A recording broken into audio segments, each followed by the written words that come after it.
All right, everyone. Welcome to episode 2 of my podcast. If this is your first time joining, welcome. If this is the second time that you are joining my brand new podcast, thank you for being here and being present. Now, I have to start out with a disclaimer. Okay. So, before we begin, if you are someone and you are here for a sugar coated stories about nursing, this is not for you. Okay. This is Shift Nurse Talk After Dark, where the truth, even if it hurts, will come out. I am Dr. R, and tonight we're not only talking about nursing burnout, but more importantly, we are discussing nursing violence and the epidemic that is taking place right now in the United States. We're going to talk about the ugly, unspoken truth of what's taking place. So, to start with, I'm going to talk about two incidences that has taken place with me. The first is whenever I was going through my EMT training a long time ago. Once we were able to pass a midterm, we were allowed to go out and do what's called ride-alongs. My instructor at the time asked me if I had a bulletproof vest. And I'm like, a bulletproof vest? No, I don't. She says, well, before you decide to go out on a call with your ride along with the ambulance service that you're going out with, I highly suggest and recommend that you go out and purchase bulletproof vests. I'm like, yay, right? Young and dumb. So I did. I went and got myself a bulletproof vest and everything. And again, this is midterm through my training. I wasn't even an EMT at this point in time, right? So I went and went to the ambulance station, and I went up and new person, and they're like, "Hey, are you here for the ride along?" I'm like, "Yeah, yeah." They said, "Well, go up and see the captain." So I went up flight of steps, met with the captain, sat down, and we started talking. He says, "Hey, I just have to go through this with you. I'm not saying it's going to happen, probably nothing's going to happen, but I have a waiver that you need to sign. Basically, if you get shot, killed, maimed, whatever, we're not responsible." All right, fine. So, as we're in the process of this, a call came in and he says, "Oh, that's your unit. You're up." So I run down the steps, get ready to jump in the ambulance. And all of a sudden, the captain comes down halfway down the steps and starts yelling, "Hey, wait, you got to sign this paperwork before you go." Okay. Run back up, met him halfway, signed, and I went down.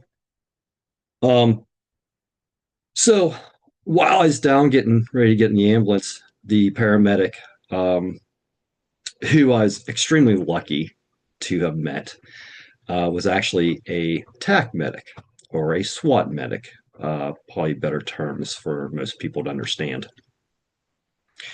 And he says, "Hey, is this the first time you've been in an ambulance?" I said, "Yeah." He goes, "Well, you need to sit up front and you need to see the dancing lights and everything and play with the siren." I'm like, hell yeah, right? So I jump in the front seat, and this was like a 3 to 11 shift, and it's getting kind of dusky. So we start running down the call, and the call was someone that was in cardiac arrest. All right. So we're flying down. I'm playing with the sirens and the lights, watching the lights dance around, everything. Like, this is cool. All of a sudden, we get to the scene.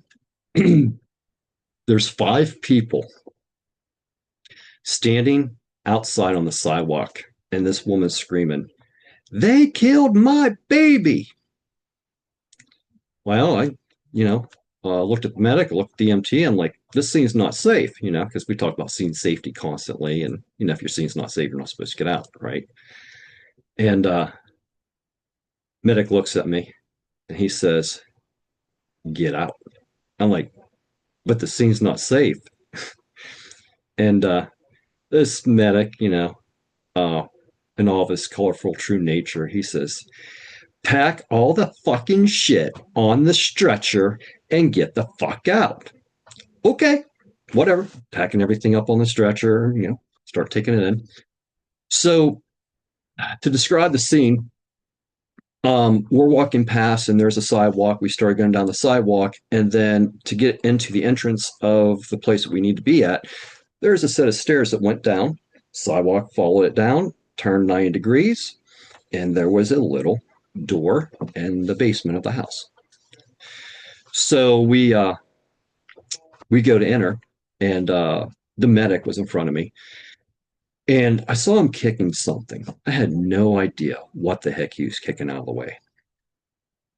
So, long story short, this scene was like a very small room. I literally had to grab the patient's legs, throw him up on the couch so we had room to work. Started cutting open the shirt, started doing my compressions and all that stuff.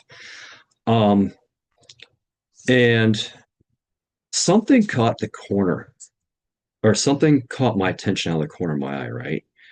And I look over to my right, and there's another small doorway. It was a kitchen area. And this guy's friend, I believe, was sitting in the kitchen with his feet propped up, kicked back in the chair with his feet on the table. And there's a song playing, two songs that played, um, Freebird and Don't Fear the Reaper. So, at any rate, we're sitting there, we're doing our compressions. I'm doing my compressions, medic's working on the intubate and everything. And something caught my attention out of the corner of my eye on my left side, and I happened to look up, and there was a police officer that was there. And he says, "Hey, you guys okay?" Didn't even get the word okay out. Somebody smacked him in the jaw and he went down. I looked at the EMT. I looked at the medic. I said, "This scene's not fucking safe." I get on the radio. Officer down, at. That's how you get a nice response, right? Long story short, we're taking and packing this guy up on the backboard, put him on the stretcher.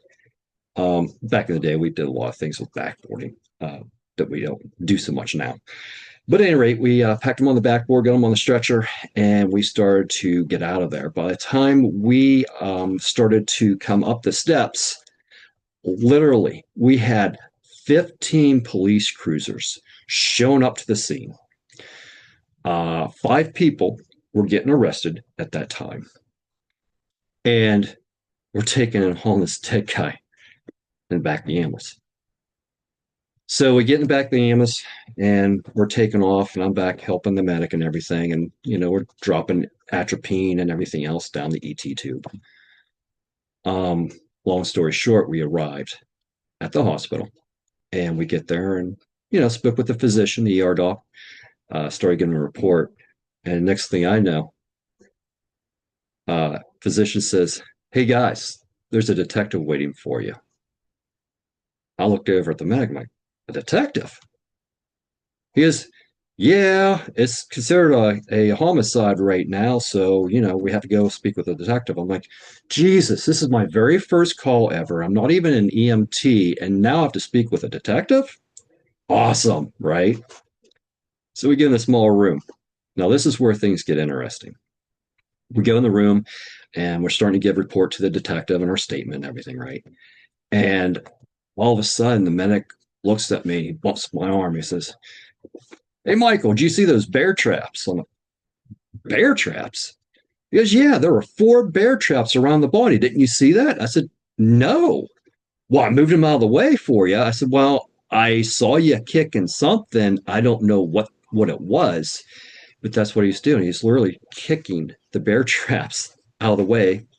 They're probably there, I'm guessing, to protect the drug stash. I mean, it's booby traps for some reason, right?"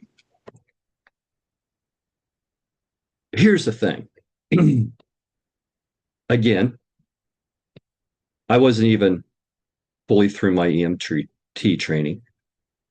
And had I went into that room first, being new, being green, looking around the environment, I probably wouldn't have picked up on the bear traps. And I probably would have stepped in one of those bad boys. And my career would have ended before it even started. All right. So that's the EMS story. The other thing that came into play is I picked up a job working in ICU.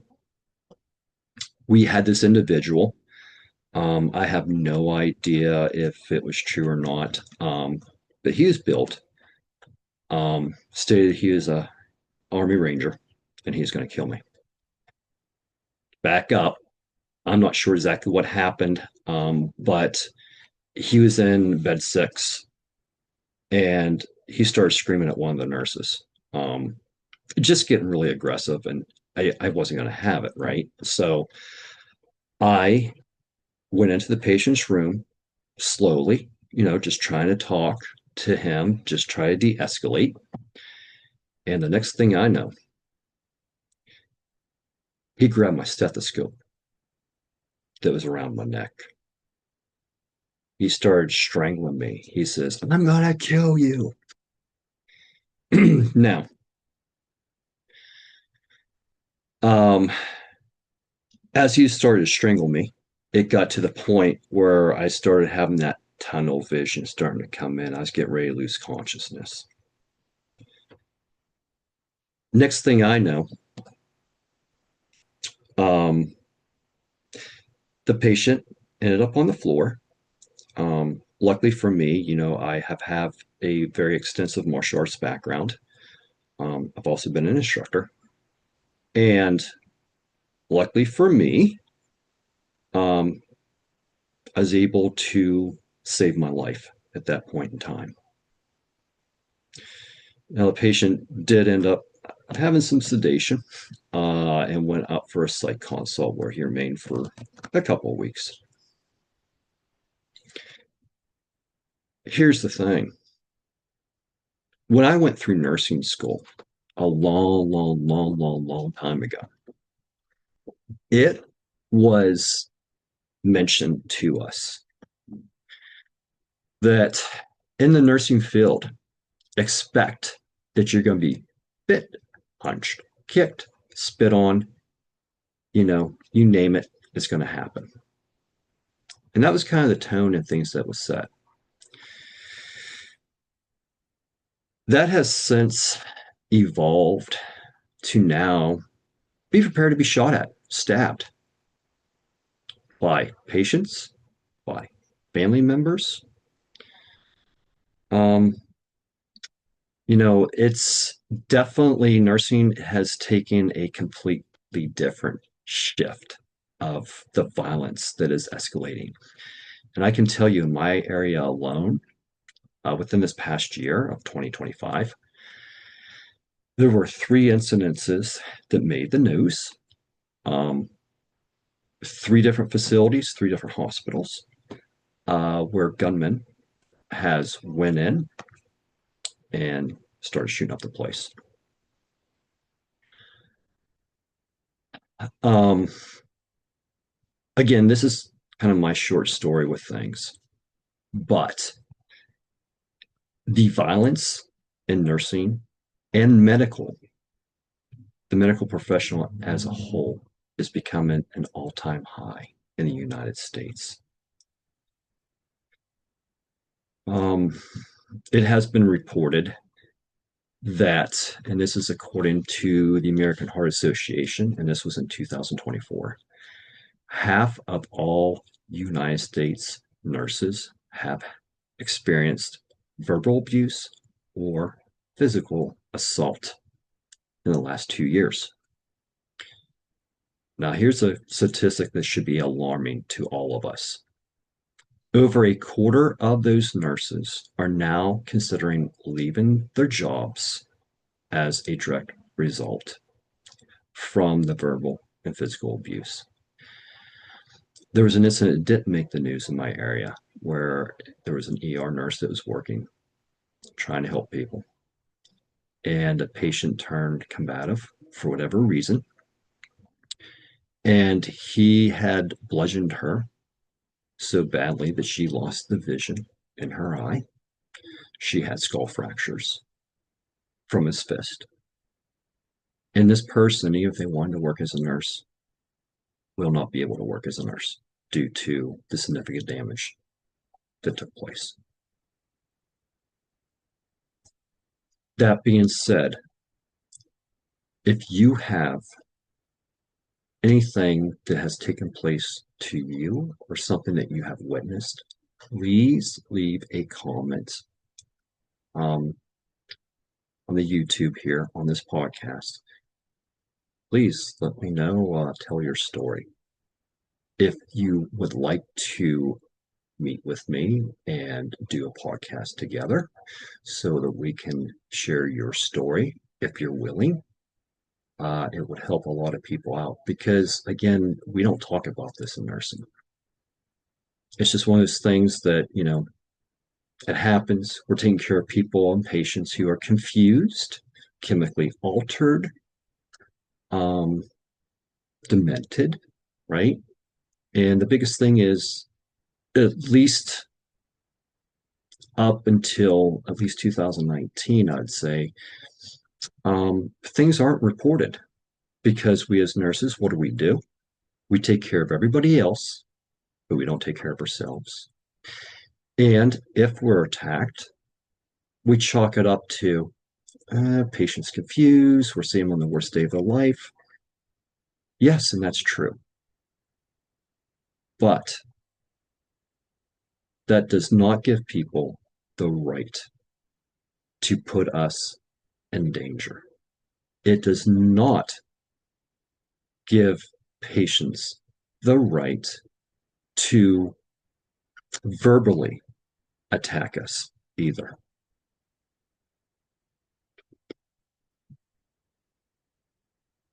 Now,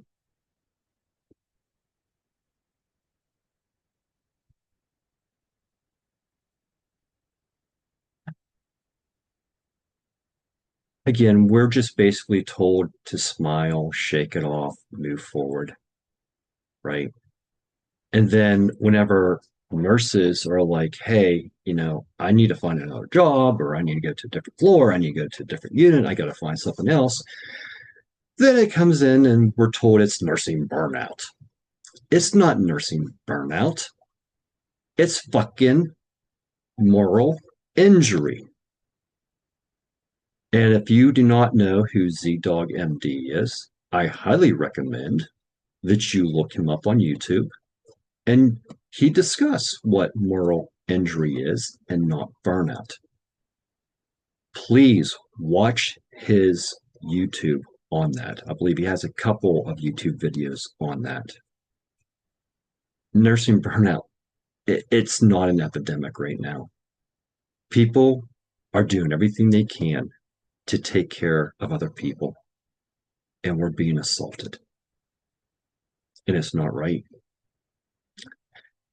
The other thing that really puts things into perspective, I think, when it comes to the medical profession, and this is a statistic, the medical profession is actually more dangerous than what it is for law enforcement right now. Think about that. We go in to see patients. We're armed with what? Our stethoscopes, our pen lights, our trauma shears to help people.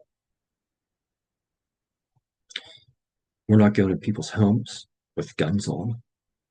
We're not going to respond to domestic calls for the most part, as nurses. And our jobs is considered more dangerous than law enforcement at this point. Something needs to be done. If what I'm saying is resonating with all of you, please put in the comments, nurse warrior, because that's what we are. And I don't want to diminish the fact of what people do when they go to war, because that's a whole new hell, right? But as nurses, we're in a battlefield as well. We have patients coming to us nonstop. We have people that are really, really, really sick, significantly injured. And we're constantly fighting. That's why they call it frontline workers, especially during COVID, because we're sitting there and we're fighting a battle and we're trying to prevent people from dying. And there's a cost to that. There's a cost to that for us mentally, emotionally.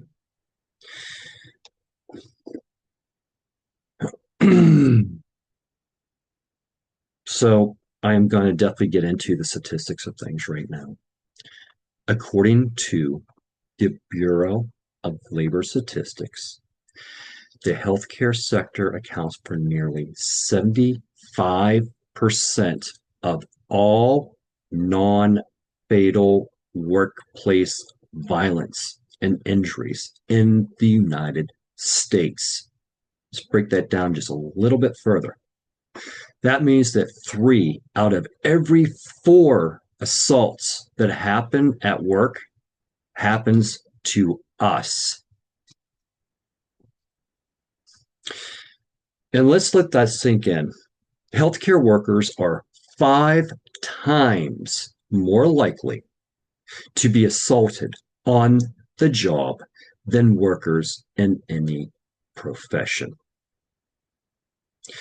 The violence doesn't just bruise bodies, it shatters our mental health. Nurses who experience direct or even indirect violence are significantly more likely to suffer from PTSD, anxiety, and depression. A study of ICU nurses found that violence is a major contributor to stress, burnout, and job satisfaction.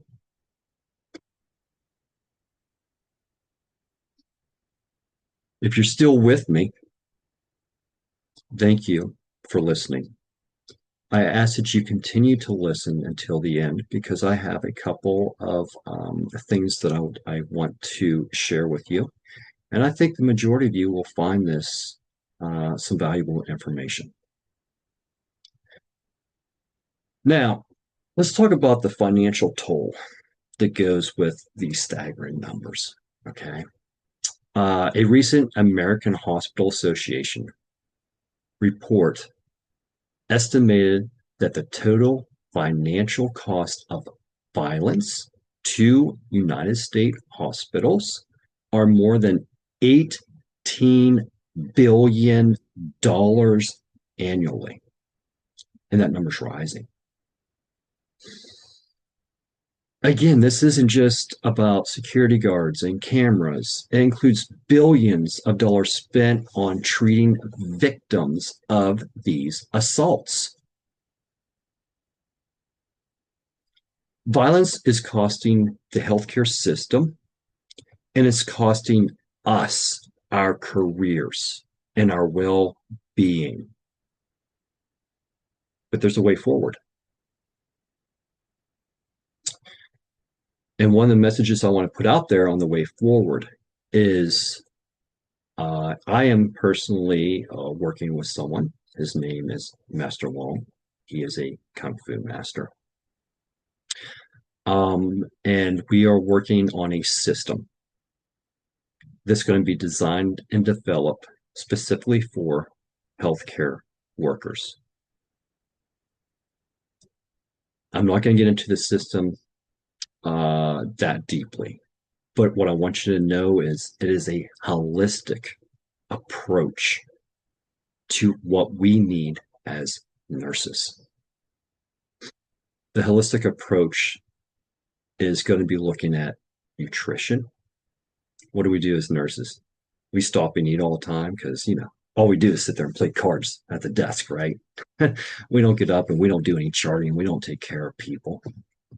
I'm not sure exactly where all that stuff came from. That came out in COVID. We are running up and down the halls. We refuse to go to the bathroom because we have patients that we have to take care of. We have people that's crashing. We have meds that we have to give. We have labs that we got to check on. We have doctors that we got to call, right? Well, here's the thing. And this is a very hard lesson that I learned as a nurse. And that is, in order to take care of somebody else, you first have to be able to take care of yourself. And if you're like me, we put everybody else first and ourselves last. Well, this holistic approach is it's all about you. And I will focus on things to help you, again, with your nutrition, with your physical fitness, and also a another component of this is helping you with your mindset.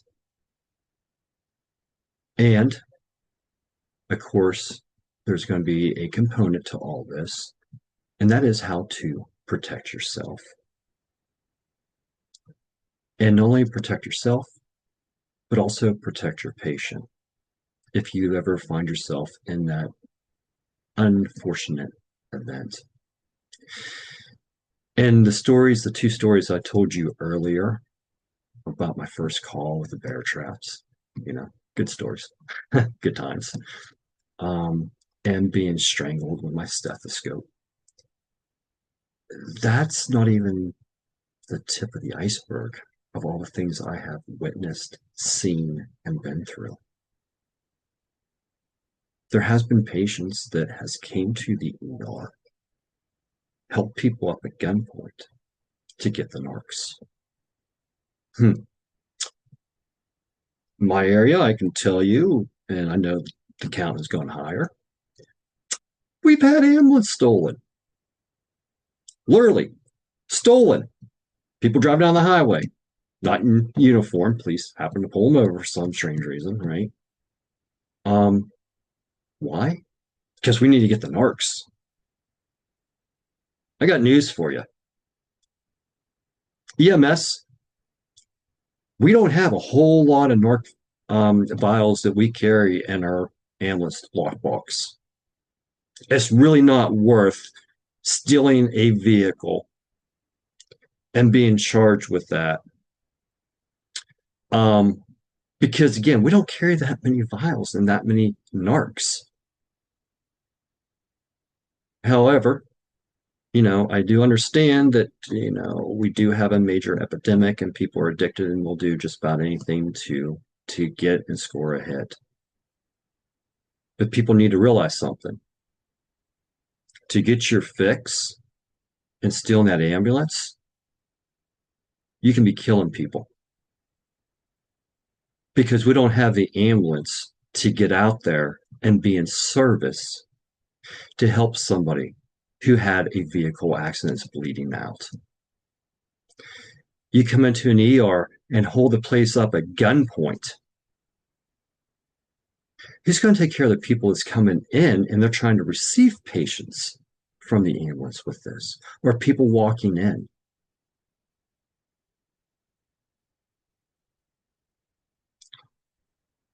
Again, if this is resonating with you, please put in the comment, nurse warrior. We've got to get this message out. And I know you hear this from YouTubers all the time. Please like, subscribe, and share this video. Listen, I am wholeheartedly asking that you do share my video, if nothing else. If you don't want to subscribe, that's fine. But I do ask that you at least share this so we can get the word out and get some movement on what's happening with the nursing violence.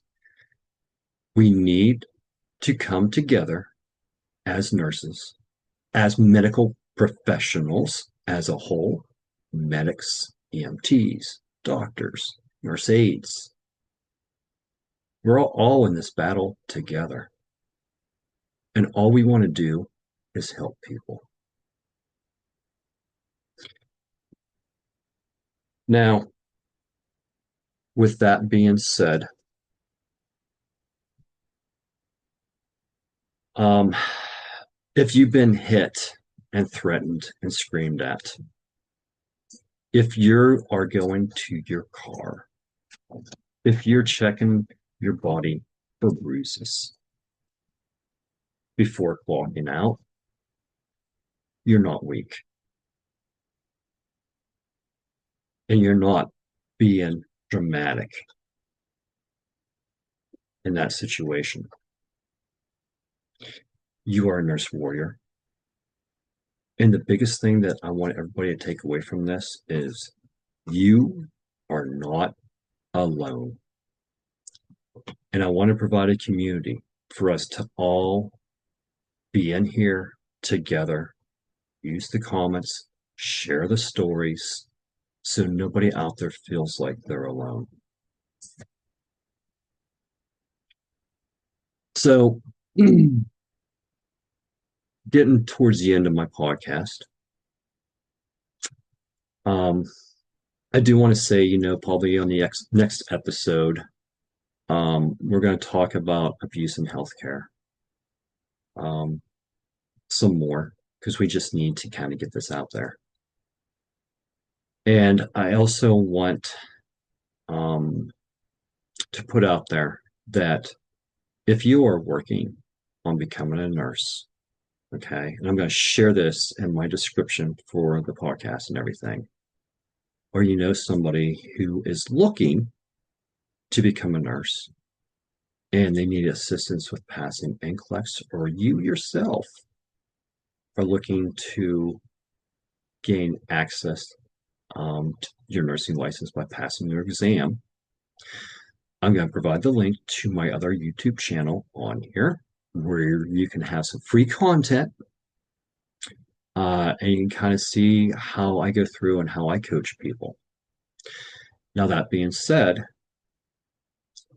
the next episode that's going to air, I will be having I am going to have a person come on who I have previously coached and mentored through her NCLEX test. And this person graduated nursing school over 20 years ago. She took her test and she passed it with flying colors within the past month. And I'm so proud of her. So she's going to be on the next podcast with me. It's going to be aired. And we're going to discuss her story, her struggles, what she was going through, all that good stuff. I want her story to get out because there's so many people that are going to make great nurses. And you take that freaking test and you fail it. You take it again and you fail it. Here's the thing. You can do this. If you pass nursing school, you have everything you need to pass your test. You just need a little bit of guidance, a little bit of coaching to help you along the way. Anyway, thank you all, my nurse warriors, for listening in. I apologize. I've been trying to get some more podcasts out, some more YouTube videos out, and unfortunately, I was having audio issues. I am a one-man band. I work full-time. I'm trying to run 5 businesses off to the side, and I'm also doing podcasts and YouTube videos to help anyone that wants to be in the medical field. So, with that being said, I want you all to be safe. I want you to be able to fight and live another day. And let's all come together and have a nice community where we can all feel safe talking about whatever it is in nursing that we need to talk about. And by all means, if you have a certain topic or subject that you want to get out there about the real hard truth, leave some comments below. I'm looking for ideas to do podcasts and different, titles, different series. And I'm asking for you to share it because I'm creating this podcast, I'm creating these YouTube videos for you, not for me. I have already done a lot of time. I spent 15 years in school. I have my doctor of nursing practice. I want to give back. So, my way of giving back is by having some real hard, unfiltered, truthful fucking conversations about the medical field. All right, guys, be safe, keep your head on a swivel, be very aware of your environments. If you want to discuss anything with me, mentorship or possible classes for defense purposes and things of that nature, I will leave a link in the description. All you have to do is go on there. It's for a tidy cow. Yeah, click on it and we can discuss something, whatever it is you want to discuss. It'll be a 15-minute free consultation and we can see how I can best assist you. If you need any type of guidance or mentorship and maybe you're going from one floor to another or, you know, one career from nursing to another, I'm here. Schedule that and we can talk. All right, guys, take care and be safe.